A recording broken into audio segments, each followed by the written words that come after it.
इमरान पासा जी, जेडीएस को भी नुकसान हो रहा है, बीजेपी को भी वोट परसेंटेज में नुकसान हो रहा है, सीट में भी नुकसान हो रहा है, ओवरऑल पिक्चर में भी और रीजन वाइज भी। लेकिन जेडीएस की जो वोट है वो कांग्रेस को जाता हुआ दिखाई दे रहा है। क्या वजह है, क्या कहेंगे आप? जी, इस बार का जो वोट है हमें नहीं लगता कि डिवाइड हुआ है।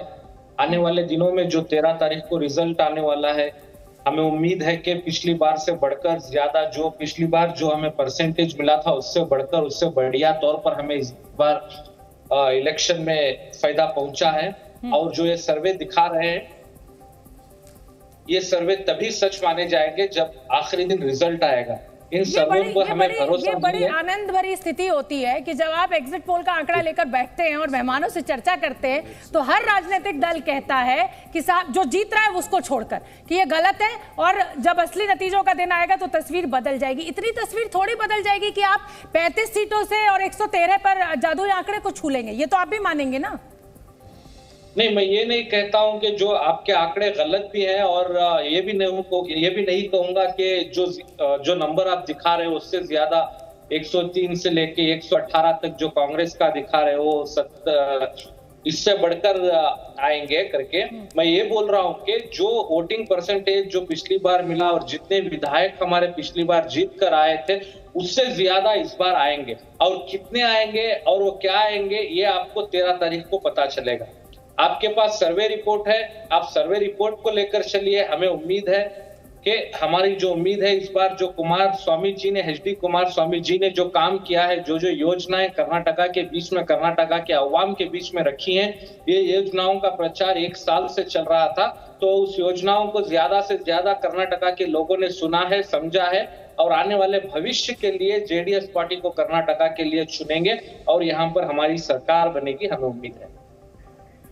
ठीक है, डेटा देखें आगे बेंगलोर का। बिल्कुल, ग्रेटर बेंगलोर का अब रुख कर लेते हैं। जी न्यूज और मेटराइज के सर्वे के मुताबिक ग्रेटर बेंगलुरु में बीजेपी को 44% वोट मिल रहा है। ये बहुत बड़ा इजाफा है दीपक यहाँ पर, क्योंकि 2018 में 39.5% इस रीजन में मिला था बीजेपी को। 32 सीटें ग्रेटर बेंगलुरु से आती है। कांग्रेस को यहाँ पर 41% मिल रहा है। कांग्रेस को मामूली बढ़त यहाँ पर मिल रही है 0.5% की, क्योंकि 40.5% 2018 में मिला था। जेडीएस को भारी नुकसान हो रहा है यहाँ पर। जेडीएस को 17.7 मिला था 2018 में, यहाँ पर 13% मिल रहा है। यानी बीजेपी को बड़ा फायदा यहाँ पर हो रहा है, कांग्रेस को मामूली फायदा हो रहा है, लेकिन बड़ा नुकसान जो है वो जेडीएस को हो रहा है वोट परसेंटेज में। अब फटाफट देख लेते हैं कि इन 32 सीटों के लिए जब ये वोट परसेंटेज सीटों में बदलता है तो क्या आंकड़ा निकलकर सामने आता है। जी न्यूज और मेटराइज के सर्वे के मुताबिक ग्रेटर बेंगलुरु की 32 सीटों में बीजेपी को 13 से 16 सीटें मिल रही है। यानी 2 से 4 सीटों का यहां पर फायदा है, क्योंकि 2018 में बीजेपी को इस रीजन से 11 सीटें मिली थी। 17 सीटें कांग्रेस को 2018 में मिली थी, इस बार कांग्रेस को 13 से 16 मिल रही हैं।